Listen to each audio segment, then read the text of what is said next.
Eh, Estamos llegando casi al final de esta serie de mensajes que tiene que ver con el tabernáculo, esta serie de mensajes de estudio de lo que hemos estado hablando en estos últimos meses acerca de distintos aspectos del tabernáculo. Y prácticamente llegamos al final, nos queda lo que iremos a mirar en la mañana de hoy y uno más que será prácticamente la culminación o la finalización, solamente algunos otros detalles.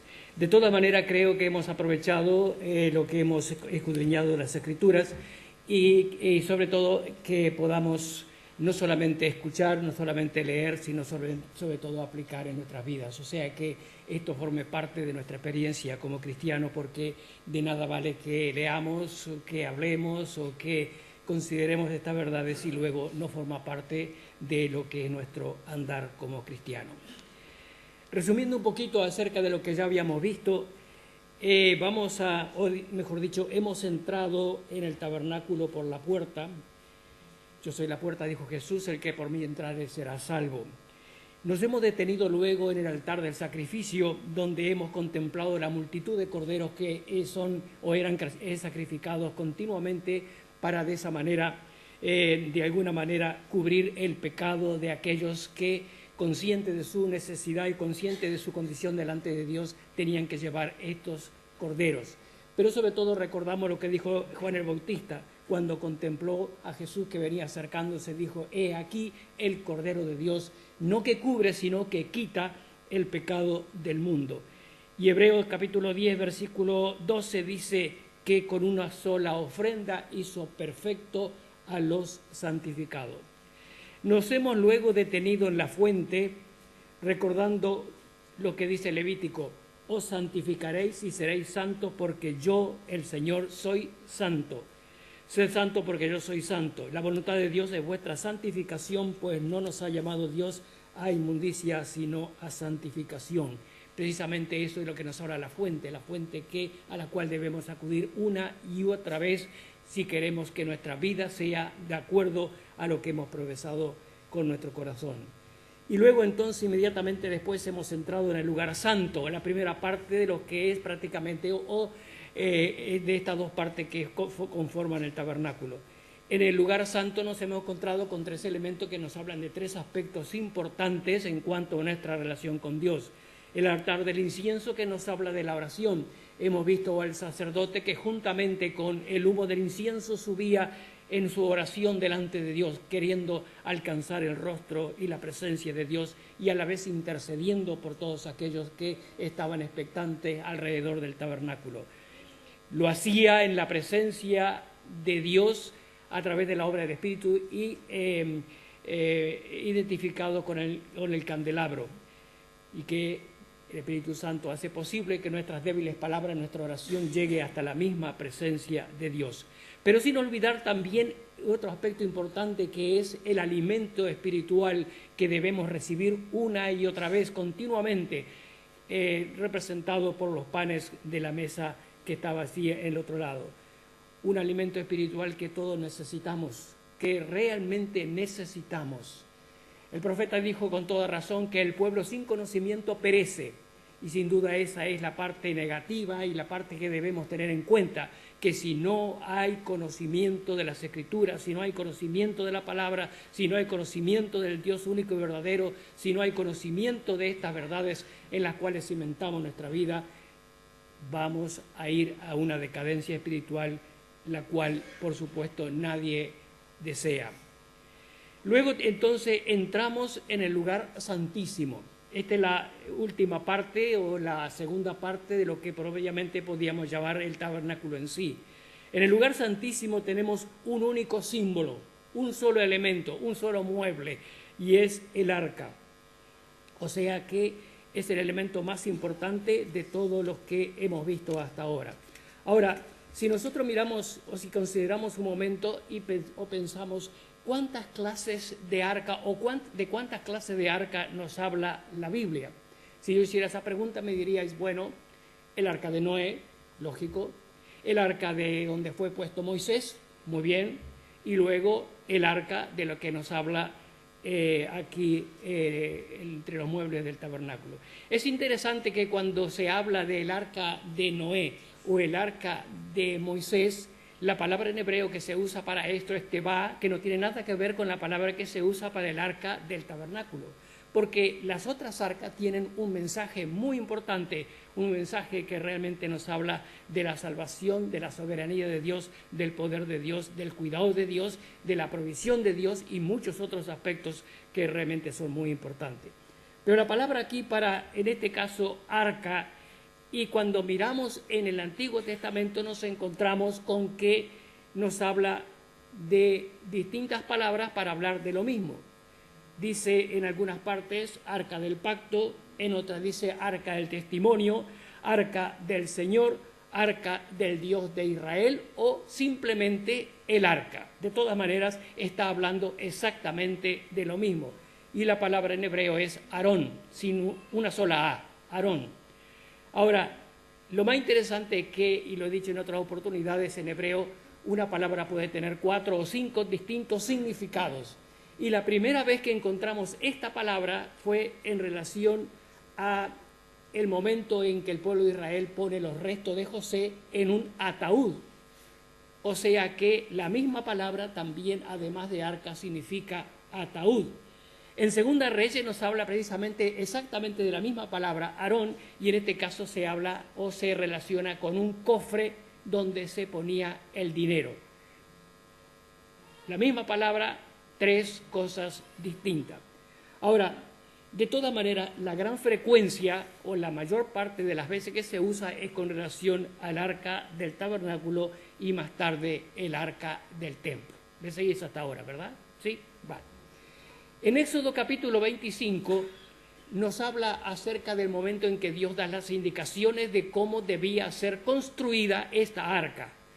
Nos da las medidas, nos dice de cuáles son los materiales, nos dice exactamente cómo debe ser construida, exactamente cómo debía ser puesta allí en el tabernáculo. No vamos a detenernos en esos detalles, puesto que podéis leerlo en el libro de Éxodo 25. Esta arca debía contener 3 cosas: la vara de Aarón que reverdeció, un receptáculo, un contenedor con un poco de maná y también las tablas de la ley. Pero sobre todo el arca representaba la gloria de Dios, la presencia de Dios, o como se ha dicho más tarde, usando una palabra que es bien conocida, la Shekinah de Dios. Dios moraba en aquel lugar, el resplandor de Dios estaba en aquel sitio.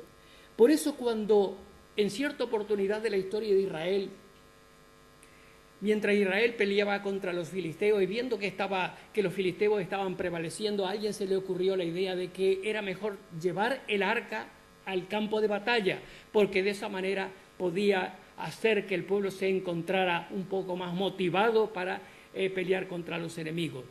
Y es interesante que la primera reacción fue de los enemigos y no de Israel, puesto que los enemigos, cuando supieron que el arca había sido llevada al campo de batalla, dijeron: estamos perdidos.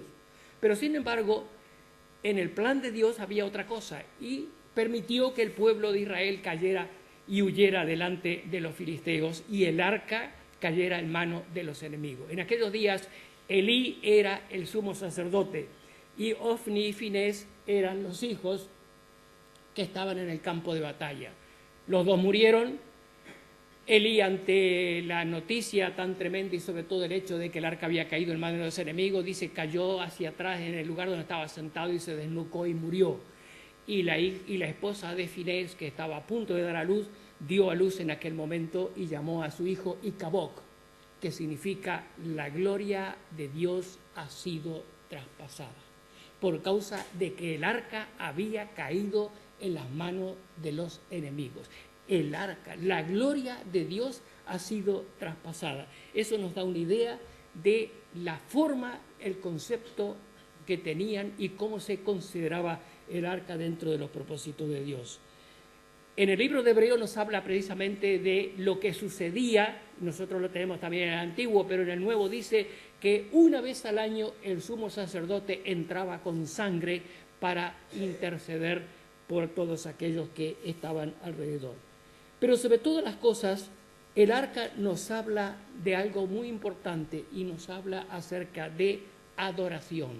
Y precisamente vamos a centrarnos en esta mañana en este aspecto, adoración, que eso es lo que nos enseña este lugar y sobre todo este sitio tan importante dentro de los propósitos de Dios. La palabra adoración o alabanza, y vamos ahora a mirar un poquito la conexión entre uno y otro, están en las bocas de millones de personas. Increíble, increíble cuánta gente habla de adoración, cuánta gente habla de alabanza, y sin embargo cuánta gente lo usa de no una manera realmente correcta. Nosotros conocemos muy bien, o sea, hay muchos que podéis saberlo, el famoso Aleluya de Händel, que fue una de las piezas musicales más famosas del mundo, y sin embargo, y eso lo podéis ver todos los días en la tele, se ha tergiversado las palabras de esta composición musical que alababa el nombre de Dios para una propaganda de una bebida. Hace pocos días estaba viajando, iba en el coche y tenía puesta la radio allí, y en otro idioma, por supuesto, estaban cantando una canción secular, una canción mundana, una canción cualquiera, y entre otras cosas decía aleluya, y aleluya, y aleluya, y aleluya. Digo, ¿será posible? En cambio, nosotros, qué poco adoramos, ¿verdad? Qué poco alabamos, qué poco nosotros que somos los que más deberíamos hacerlo. ¿Qué estamos diciendo, por ejemplo, cuando decimos aleluya? La palabra aleluya es la unión de dos palabras hebreas, aleluya. Alelú quiere decir alabad, ya es Dios, alabad a Dios. Es interesante y quiero leer con vosotros dos versículos del Salmo 115, 17 y 18. Dice, no alabarán los muertos allá. Ya es la contracción de la palabra Jehová, que se usa en forma poética, sobre todo en el libro de los Salmos, vas a encontrarla muchas veces, pero se refiere al Señor. Pero mira otra vez lo que dice, no alabarán los muertos al Señor. Ahora, ¿qué muertos? ¿Quiénes son los muertos? Bueno, nosotros sabemos lo que es un muerto, ¿verdad? Pero mira, cuando miramos aquí en el Salmo dice, no alabarán los muertos a Jehová. Hay una interesante lo que dijo el poeta, dijo de esta manera, muertos no son los que habitan en tumba fría, muertos son los que tienen muerte el alma y viven todavía. No son los muertos en el sentido físico los que nos alaban, eso lo sabemos perfectamente bien, pero también los muertos espirituales no alaban al Señor. No dicen aleluya al Señor, no alaban al Señor. Pero nosotros, los que vivimos, los que estamos vivos, los que estamos conscientes de nuestra relación con Dios, dice el versículo siguiente, bendeciremos a Jehová, bendeciremos al Señor, alabaremos al Señor, honraremos al Señor desde ahora y para siempre. Bendecir es alabar, y quien alaba, adora. Todas estas palabras tienen sinónimos y significados muy semejantes. Bendecimos y alabamos, alabamos y adoramos. Ahora, ¿qué es adorar? Si miramos la definición corriente, normal y lógica que encontramos en cualquier diccionario, dirá, es comunión, es pleitesía o rendir pleitesía, es reverencia, es sumisión. Eso lo dice cualquier diccionario. Ahora, es interesante cuando miramos un poquito el concepto de lo que es adorar en otros pueblos, sobre todo en los pueblos orientales. Adorar es echarse en tierra, es besar los pies, es besar el borde de las vestiduras, es estar de rodillas o con la cabeza inclinada. En el Antiguo Testamento nosotros encontramos muchos aspectos muy semejantes en cuanto a esto, porque tenemos que adoración en el Antiguo Testamento es postrarse, es arrodillarse, es besar. El Salmo 2, versículo 12 dice, besad al Hijo para que no se enoje. Aunque la Reina Valera dice honrad, la mayor parte de las distintas versiones dicen besad, porque eso es lo que realmente dice en el original. besad al Hijo para que no se enoje. En 1 Reyes capítulo 19, versículo 18, cuando Elías estaba tremendamente afligido por causa de que pensaba que era él solo el que quedaba, Dios le dice, hay 7,000 que no han doblado sus rodillas ni han besado a Baal. En otras palabras, 7,000 que no han adorado, porque doblar las rodillas, besar, es adorar. Así que tenemos que arrodillarse, postrarse, tirarse en el suelo, inclinar la cabeza. Todo eso está hablándonos acerca de lo que es adoración. Entre los romanos era muy peculiar el hecho de la adoración. Por eso cuando se acercan a Jesús algunos de estos ciudadanos romanos, lo primero que hacen es adorar, postrarse, ponerse de rodillas delante del Señor. En el Nuevo Testamento, la palabra que tiene que ver con adoración está muy unida a besar. Es interesante cuando nosotros pensamos en aquel que se acerca en el jardín de Getsemaní, se acerca al Señor liderando una turba y lo primero que hace es besar al Señor. Judas, con un beso me entregas. Miren lo que estaba diciendo Judas. Miren lo que estaba diciendo. Estoy adorando y sin embargo estoy entregando. ¿Por qué razón? Porque allí había una adoración falsa. Y vamos a verlo eso un poco más adelante. De todas maneras, aquello era fingido. No había absolutamente nada de real. Y eso es lo que nosotros debemos tener siempre mucho cuidado. Es decir, que aquel que se estaba acercando estaba entregando a Jesús, mostrando la simbología de la adoración a través del beso que estaba dando al Señor Jesucristo. Pero me impresiona un ejemplo que he visto en la Biblia y que sin duda muchas veces lo hemos pasado por alto, tal vez por lo pequeño, por lo insignificante y porque no lo hemos considerado realmente. Pero el mejor ejemplo de adoración lo da el Señor Jesucristo en la cruz del Calvario. La Biblia dice, o mejor dicho, cuando muere una persona puede estar consciente, relativamente consciente, puede hablar o lo que sea, depende de la situación, depende de la circunstancia, pero en el momento que su espíritu sale, en el momento que muere, su cuerpo queda flácido, su cabeza va de un lado para otro, lo que sea, los brazos quedan sin vida, absolutamente nada, queda totalmente inerte. Eso es luego que la persona ha dado el espíritu.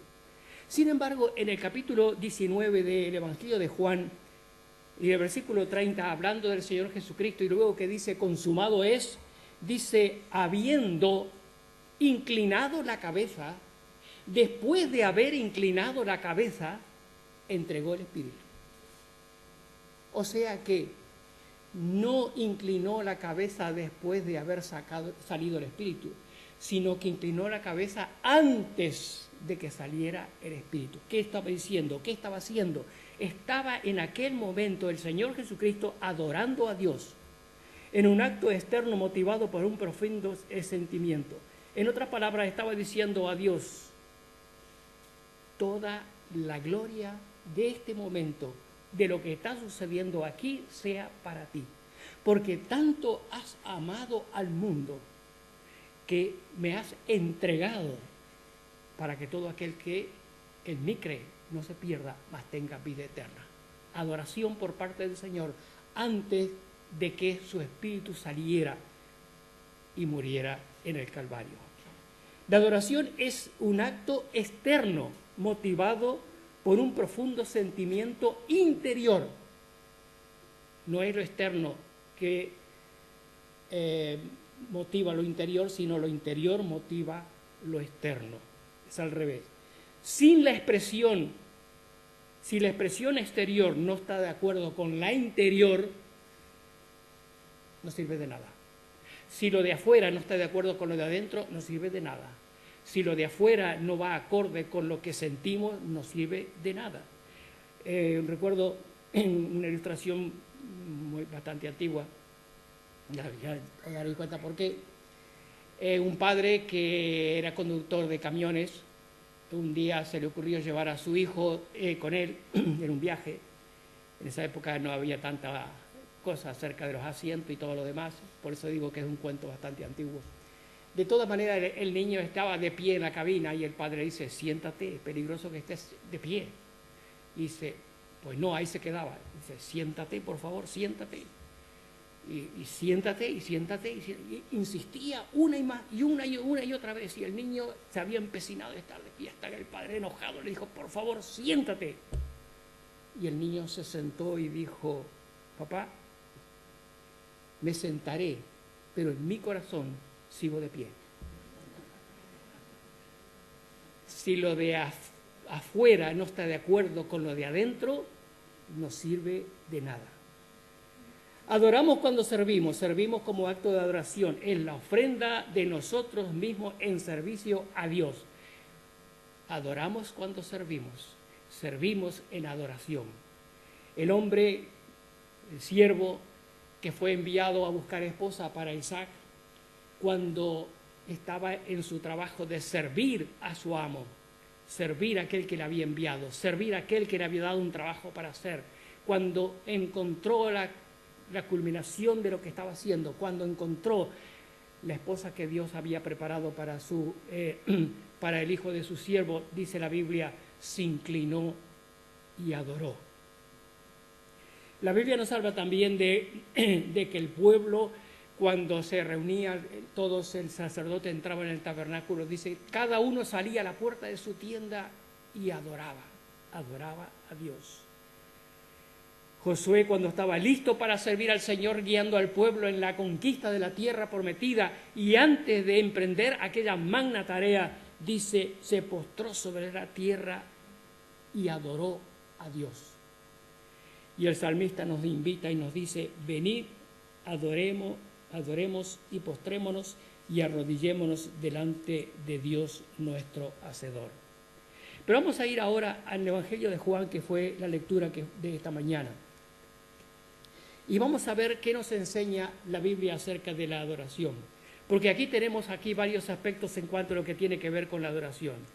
Antes de explicar a la mujer lo que es la verdadera adoración, el Señor Jesucristo le dice lo que es incorrecto, lo que no es correcto en cuanto a la adoración. En otras palabras, lo que podríamos llamar una adoración equivocada, una adoración falsa, una adoración sin sentido.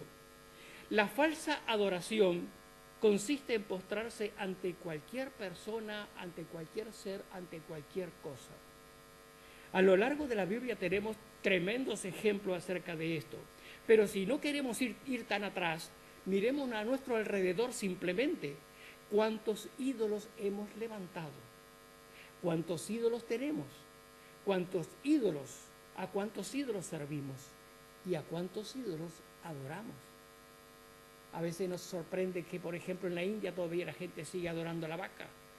Y nosotros, que estamos en este mundo tecnológico que nos absorbe con una infinidad de cosas, también no tenemos nuestras propias vacas, también no tenemos nuestros propios ídolos, a quienes adoramos y servimos. Todos conocemos lo que pasa en nuestra idolátrica España. A veces miramos en la tele como la gente llora, literal llora, porque la estatua no ha podido salir porque han caído 4 gotas. Y se le puede mojar y se queda en nada. Y es increíble cómo lloran por causa de eso. Digo, es increíble. Una estatua hecha por la mano del hombre no tiene ningún valor, absolutamente nada. Falsa adoración sin sentido, sin valor. Falsa adoración equivocada, sin conocimiento, diseñada por el hombre y sin un verdadero propósito. En cambio, la verdadera adoración implica varias cosas. El versículo 22 dice, vosotros adoráis lo que no sabéis, nosotros adoramos lo que sabemos. Muchas veces lo que nos sucede a nosotros como cristianos es que no profundizamos en la Biblia acerca de lo que realmente enseña acerca de adorar a Dios, de lo que es adoración. Adoramos, pero ¿cuánto hemos leído? ¿Cuánto hemos estudiado? ¿Cuánto hemos profundizado? ¿Cuánto hemos escudriñado? ¿Cuánto hemos aprendido de lo que es adoración? Porque adoración no es solamente hacer algo físicamente, sino tener pleno conocimiento acerca de lo que Dios enseña acerca de ello. Un versículo en Éxodo capítulo 34, y luego volveremos otra vez aquí al Evangelio de Juan. Éxodo capítulo 34 nos dice algo muy interesante acerca de lo que es el concepto de adoración según el propósito, según el plan de Dios. Dice el versículo 5, y Jehová descendió en la nube y estuvo allí con él proclamando el nombre de Jehová.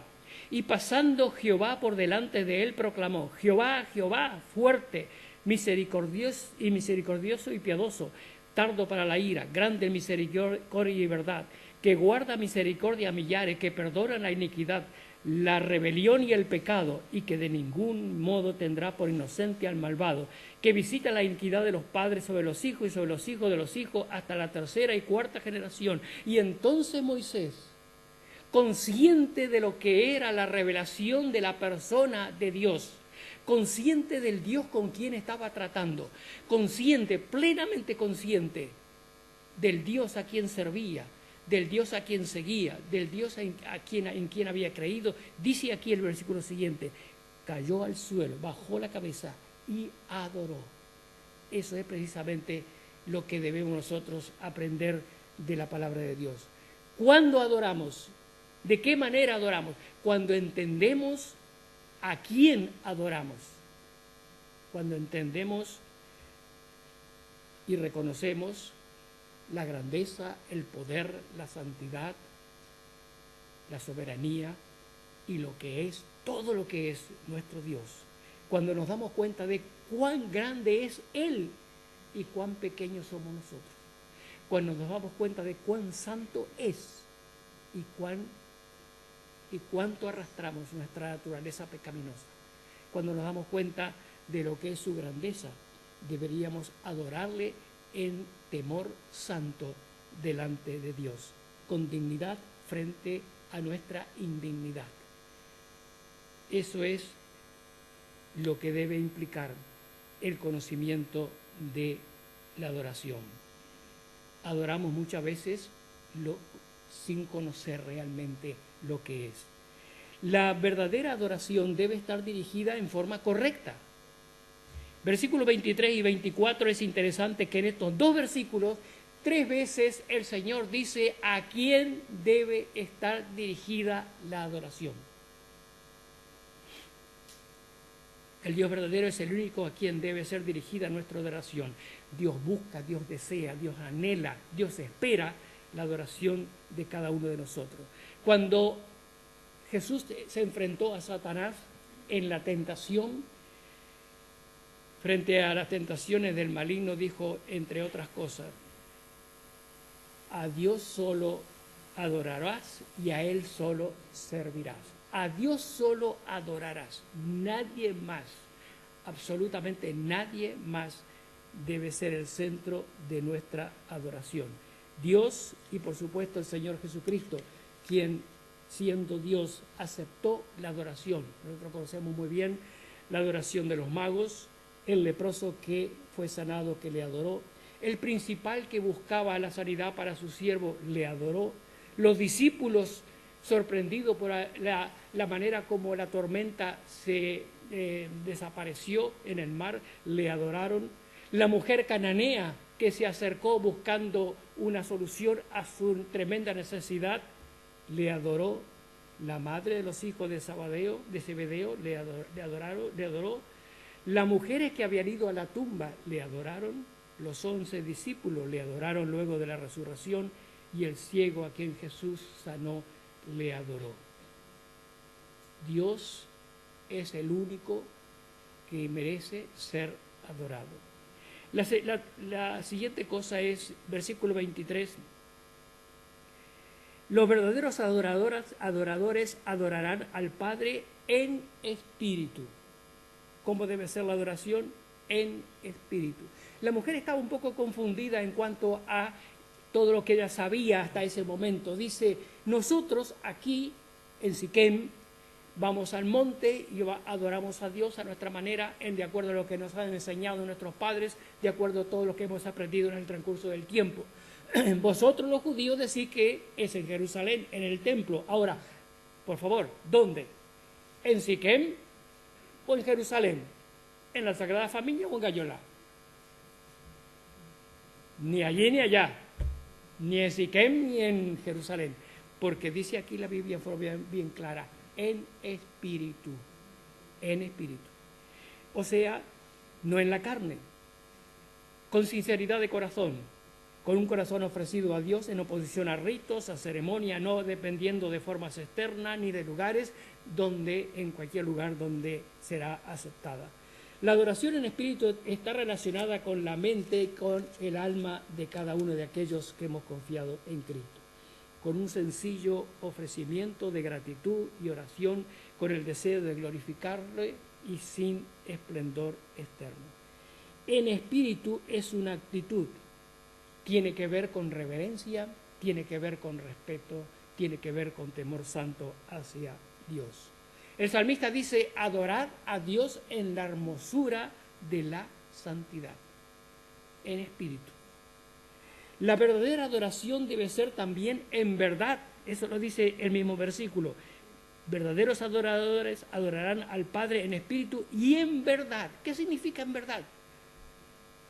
En verdad, en contraste con la ley, porque dice Juan 1:17, la ley por medio de Moisés fue dada, la gracia y la verdad vinieron por medio de Jesucristo. En otras palabras, en verdad, no a través de sombras ni de tipos, no a través de sacrificios ni de ofrendas de sangre, lo cual todos están representando lo que se iba a dar pleno cumplimiento en el Señor Jesucristo, pero en verdad, es decir, a través de la obra del Calvario. Todo aquello del Antiguo Testamento estaba representando, apuntando, mostrándonos, enseñándonos las cosas que vendrían. Pero la verdad de la adoración debe ser en base a la obra del Calvario. Y por último, la verdadera adoración implica sacrificio. Recordamos sobre todo el caso de Abraham. Dice, probó Dios a Abraham y le dijo, toma tu hijo. Y miren las palabras, examinen cada una de ellas y se dan cuenta de que tal vez una persona que no conoce al Señor diría, qué cruel, qué Dios más cruel. Toma tu hijo, que había tardado bastante tiempo en tenerlo. Tu único, como diciendo, no habrá más. Ese será el único. A quien amas. Tercera cosa, y tal vez es como meter el cuchillo y hacerlo girar. Y no ha sido fácil, no fue fácil para este hombre tomar a su hijo, el hijo de la promesa, el único hijo, y a quien realmente amaba, y le dijo Dios, llévalo a la montaña y ofrécelo en sacrificio. Abraham sabía perfectamente lo que significaban aquel pedido, aquellas palabras, porque él venía de una sociedad en la cual sacrificar a seres humanos era común, era corriente. Y va allí pacientemente, no era fácil. Tardó 3 días en llegar a aquel sitio, 3 días con sus noches, 3 noches que yo no sé si habrá podido dormir, no sé si habrá podido descansar, pero allí iba paciente caminando. Pero cuando llega al pie de la montaña, dice a los siervos, esperad aquí, nosotros subiremos arriba, adoraremos y volveremos. Adoraremos. La adoración implica un sacrificio. Por supuesto, la Biblia dice bien claro, probó Dios a Abraham, es decir, quería que se revelara la obediencia, quería que se revelara de que era temeroso de Dios, quería que se revelara que estaba dispuesto a entregar aún a su propio hijo. Y Abraham probó, mejor dicho, sobradamente, que aquello era una realidad en su relación con Dios. Por eso, en Romanos el apóstol Pablo dice, os ruego por las misericordias de Dios. que presentéis vuestros cuerpos en sacrificio vivo, santo, agradable a Dios, que es vuestro culto, que es vuestra adoración racional, con entendimiento, que presentéis vuestros cuerpos, que os presentéis, que os pongáis en el altar del sacrificio, como Abraham debía haber puesto a su hijo, como muchos corderos fueron puestos en el sacrificio, de igual manera, en adoración a Dios. Venid, adoremos y postrémonos, arrodillémonos delante de Dios nuestro Hacedor, porque Él es nuestro Dios, nosotros ovejas de su prado, pueblo de su prado y ovejas de su mano. Porque el Padre busca, espera, está esperando, busca, dice aquí el versículo de Juan, el Padre busca que le adoren. Dios espera que le adoremos. Dios desea que le adoremos. Dios anhela la adoración de su pueblo. Dios desea que todos estemos dispuestos a adorarle en espíritu y en verdad, con sinceridad de corazón, no en una fingida manifestación externa, pero sí mostrando lo que hay dentro de cada uno de nosotros. Dios desea, así como lo hizo en los tiempos antiguos, manifestando su gloria, Él hará lo mismo, mostrando su gracia y su misericordia a cada uno de nosotros. Amén.